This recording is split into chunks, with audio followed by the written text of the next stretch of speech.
நிச்சயம் பண்ண பொண்ணு உங்க தம்பி கடத்திட்டு போய் தாலி கட்டிட்டு வந்திருக்காரு. உங்களுக்கு கொஞ்சம் கூட அவர் மேல கோவம் வரல?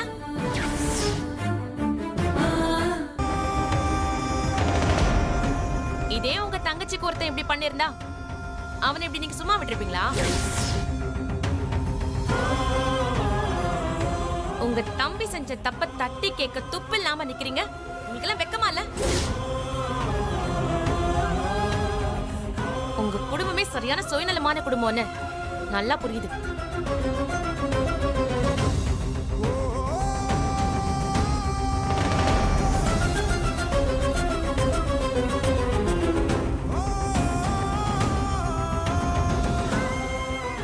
பைரவி, உன் கோவம் எனக்கு புரியுதுமா. நான் எடுக்க போற முடிவு கண்டிப்பா சிந்துவுக்கு சாதகமா தான் இருக்கும்.